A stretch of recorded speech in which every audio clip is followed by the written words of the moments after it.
ಈ ಕಡೆ ಗಗನ ಹಾಲಿನ ಲೋಟ ಹಿಡಿದು ಭುವನ್ ರೂಮಿಗೆ ಬರ್ತಾಳೆ.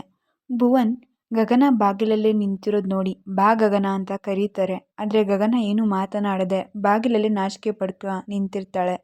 ಆಗ ಭುವನ್ ಗಗನ ಬಳಿ ಹೋಗಿ ಅವಳ ಕೈ ಹಿಡಿದು, ಗಗನ, ಇದು ನಿಂದೇ ರೂಮ್, ಇಲ್ಲಿ ಬರೋಕೆ ಹೆದರಿಕೆ ಬೇಡ. ನೀನು ನಾಚಿಕೊಂಡ್ರೆ ತುಂಬ ತುಂಬ ಮುದ್ದಾಗಿ ಕಾಣ್ತೀಯ. ನನ್ನ ಹೆಂಡತಿ ಎಷ್ಟು ಮುದ್ದಾಗಿದ್ದಾಳೆ ಅಂತ ನನಗೆ ತುಂಬ ಖುಷಿಯಾಗಿದೆ. ಇನ್ನು ತಡ ಮಾಡೋದು ಬೇಡ, ಏನಂತೀಯ ಗಗನ ಅಂತ ಕೇಳ್ತಾರೆ. ಆಗ ಗಗನ ನಾಚಿಕೆಯಿಂದ ಅವನ ಮುಖ ನೋಡಿ ದೀಪ ಹಾರಿಸ್ತಾಳೆ. ಏನೇ ಗಗನ, ಇಷ್ಟೊಂದು ಫಾಸ್ಟ್ ಆಗಿದೆಯಾ ಅಂತ ಕೇಳ್ತಾರೆ. ಅದಕ್ಕೆ ಗಗನ ಅವನನ್ನು ಸುಮ್ಮನಿರಿಸಲು ಅವನ ತುಟಿಯನ್ನು ಆಕ್ರಮಿಸ್ತಾಳೆ.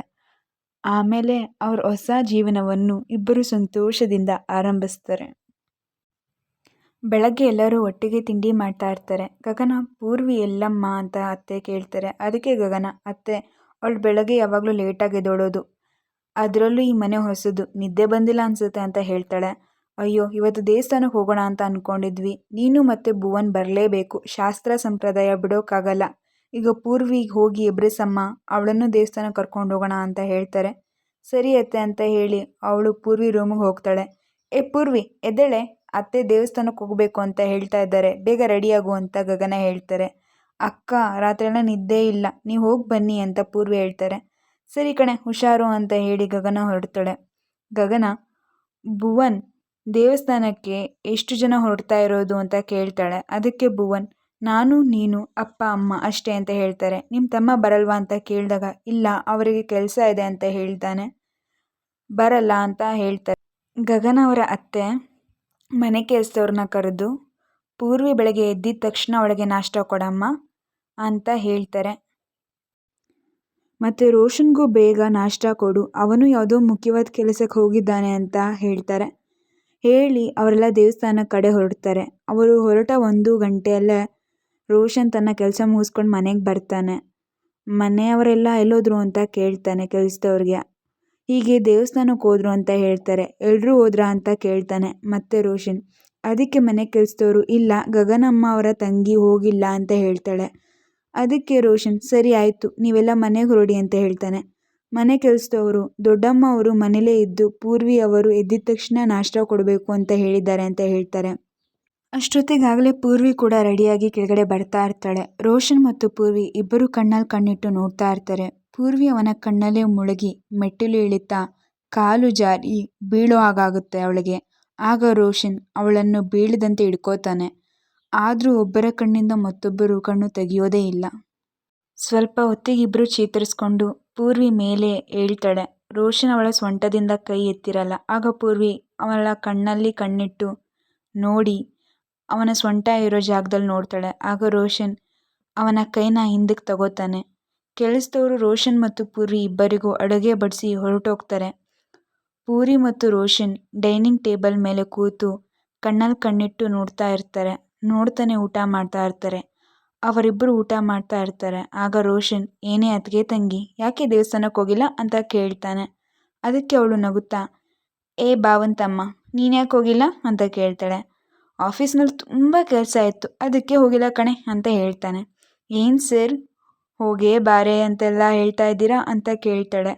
ಅದಕ್ಕೆ ಏನಿಲ್ಲ ಕಣೆ, ಸುಮ್ಮನೆ ಹಾಗೆ ಫ್ರೆಂಡ್ಲಿಯಾಗಿ ಅಂತ ಹೇಳ್ತಾನೆ. ಸರಿ, ಯಾಕೆ ಹೋಗಿಲ್ಲ ಅಂತ ಹೇಳೆ ಅದಕ್ಕೆ ತಂಗಿ ಅಂತ ರೋಷನ್ ಮತ್ತೆ ಕೇಳ್ತಾನೆ. ಅದು ರಾತ್ರಿ ಎಲ್ಲ ನಿದ್ದೆ ಇಲ್ಲ, ಅದಕ್ಕೆ ಹೋಗಿಲ್ಲ ಅಂತ ಹೇಳ್ತಾಳೆ. ರಾತ್ರಿ ಎಲ್ಲ ನಿದ್ದೆ ಇಲ್ವಾ, ಯಾಕೆ ಅಂತ ರೋಷನ್ ಕೇಳ್ತಾನೆ. ಆಗ ಪೂರ್ವಿ, ರಾತ್ರಿ ಕನಸಿನಲ್ಲಿ ಒಬ್ಬ ರಾಜ್ಕುಮಾರ ಬಂದಿದ್ದ. ಆಗ ರೋಷನ್ ಸ್ವಲ್ಪ ಕೋಪದಿಂದ ಯಾರದು ಅಂತ ಕೇಳ್ತಾನೆ. ಆಗ ಅವಳು ಅವನ ಕಣ್ಣಲ್ಲಿ ಕಣ್ಣಿಟ್ಟು ನೋಡಿ ನಗ್ತಾ ಸುಮ್ಮನೆ ಎದ್ದು ಹೋಗ್ತಾ ಇರ್ತಾಳೆ. ಆಗ ರೋಷನ್, ಈ ಅತ್ತಿಗೆ ತಂಗಿ ಅಂತ ಹೇಳಿ ಕರೀತಾನೆ. ಅವಳು ನಿಲ್ಲದೆ ಹೋಗ್ತಾ ಇರೋದು ನೋಡಿ ಅವಳ ಕೈ ಹಿಡಿದು, ನನ್ನ ಕಂಡ್ರೆ ಭಯನಾ, ಯಾಕೆ ನನ್ನ ಜೊತೆ ಮಾತಾಡೋಕೆ ಇಷ್ಟ ಇಲ್ವಾ ನಿನಗೆ ಅಂತ ಕೇಳ್ತಾನೆ. ಅವಳು ತುಂಬ ಇಷ್ಟ ಅನ್ನೋ ಥರ ಮುಖ ಮಾಡ್ತಾಳೆ. ಆದರೆ ಬಾಯಲ್ಲಿ ಇಲ್ಲ, ಇಷ್ಟ ಇಲ್ಲ ಅಂತ ಹೇಳ್ತಾಳೆ. ಹೌದಾ, ಸರಿ, ಇಷ್ಟ ಇಲ್ವಾ, ಇನ್ನು ಮುಂದೆ ನಿನ್ನ ಕಣ್ಮುಂದೆ ಬರಲ್ಲ ಬಿಡು ಅಂತ ಹೇಳ್ತಾನೆ. ಅದಕ್ಕೆ ಅವಳು, ಅಯ್ಯೋ, ನಾನೇನು ಹೇಳ್ಬಿಟ್ಟೆ, ಅವ್ರು ಇನ್ನು ಮುಂದೆ ಕಣ್ಮುಂದೆ ಬರಲ್ಲ ಅಂತ ಹೇಳ್ತಾ ಇದ್ದಾರಲ್ಲ ಅಂತ ಮನಸ್ಸಲ್ಲಿ ಯೋಚನೆ ಮಾಡ್ತಾ ಇರ್ತಾಳೆ. ಆಗ ರೋಷನ್, ಏನೇ ಅತ್ತಿಗೆ ತಂಗಿ, ಬರೋದು ಬೇಡವಾ ಅಂತ ಕೇಳ್ತಾನೆ. ಅಷ್ಟೊತ್ತಲ್ಲಾಗಲೇ ದೇವಸ್ಥಾನಕ್ಕೆ ಹೋದವರೆಲ್ಲ ಬಂದ್ಬಿಡ್ತಾರೆ. ಪೂರ್ವಿ, ಎಲ್ಲರೂ ಬಂದರು, ಕೈ ಬಿಡಿ ಅಂತ ಹೇಳ್ತಾಳೆ ರೋಷನ್ಗೆ. ಇಲ್ಲ, ನಾನು ಬಿಡಲ್ಲ, ನಾನು ಬಿಡೋದೇ ಇಲ್ಲ ಅಂತ ಹಠ ಮಾಡ್ತಾ ಇರ್ತಾನೆ. ಅವರನ್ನೆಲ್ಲ ಒಳಗಡೆ ಬಂದೇ ಬಿಟ್ರು ಅನ್ನೋಷ್ಟರಲ್ಲಿ ರೋಷನ್ ಪೂರ್ವಿ ಕೆನ್ನೆಗೆ ಒಂದು ಸಿಹಿಯಾದ ಮುತ್ತು ಕೊಟ್ಟು ಅವನ ರೂಮ್ಗೆ ಹೊರಟೋಗ್ತಾನೆ. ಪೂರ್ವಿ ಅವನು ಮುತ್ತು ಕೊಟ್ಟ ಕೆನ್ನೆ ಸವರ್ತಾ ಅವಳ ತುಟಿ ಹಾಗೆ ಹರಡಿರುತ್ತೆ. ಗಗನ ಒಳಗಡೆ ಬಂದಿದ ತಕ್ಷಣ, ಏನೇ ಪೂರ್ವಿ, ಕೆನ್ನೆ ತುಂಬ ಕೆಂಪು ಮಾಡ್ಕೊಂಡಿದ್ಯಾ ಅಂತ ಕೇಳ್ತಾಳೆ. ಪೂರ್ವಿ ಏನೂ ಇಲ್ಲ ಅಕ್ಕ ಅಂತ ಹೇಳ್ತಾರೆ. ಸರಿ, ತುಂಬ ಟಯರ್ಡ್ ಆಗಿದೆ, ಸ್ವಲ್ಪ ಹೊತ್ತು ಹೋಗಿ ರೆಸ್ಟ್ ಮಾಡ್ತೀನಿ ಅಂತ ಗಗನ ಹೊರಡ್ತಾರೆ. ಎಲ್ಲರೂ ರೆಸ್ಟ್ ಮಾಡೋಕೆ ಹೋಗ್ತಾ ಇರ್ತಾರೆ.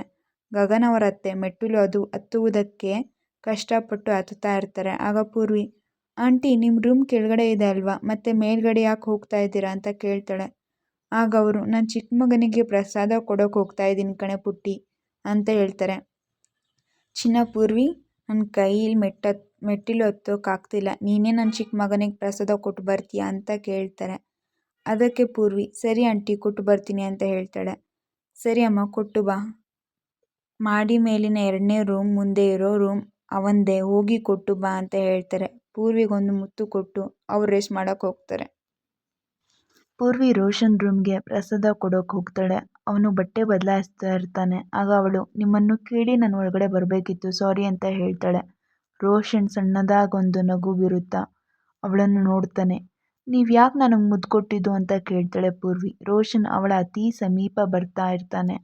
ಪೂರ್ವಿ ಗೋಡೆಗೆ ಒರಗ್ತಾಳೆ. ರೋಷನ್ ಅವಳ ಅತಿ ಸಮೀಪ ಬಂದು, ನನ್ನ ತಂದೆ ತಾಯಿ ನಿನ್ನನ್ನು ಸೊಸೆಯಾಗಿ ಮಾಡ್ಕೋಬೇಕು ಅಂತ ಆಸೆ ಪಟ್ಟಿದ್ದಾರೆ. ನನಗೂ ನೀನಿಷ್ಟ ಆದೆ, ಅದಕ್ಕೆ ಒಂದು ಮುದ್ದು ಕೊಟ್ಟೆ, ತಪ್ಪಾ ಅಂತ ಮುದ್ದಾಗಿ ಮುಖ ಮಾಡ್ತಾನೆ. ಪೂರ್ವಿ ತಂದೆ ತಾಯಿ ಕೂಡ ರೋಷನ್ನನ್ನು ಅಳಿಯನಾಗಿ ಮಾಡ್ಕೋಬೇಕು ಅಂತ ಬಹಳ ಸರಿ ಹೇಳಿದ್ದರಿಂದ ಅವಳ ಮನಸ್ಸಿನಲ್ಲೂ ಒಂದು ಪ್ರೀತಿಯ ಚಿಗುರು ಮೂಡಿರುತ್ತದೆ.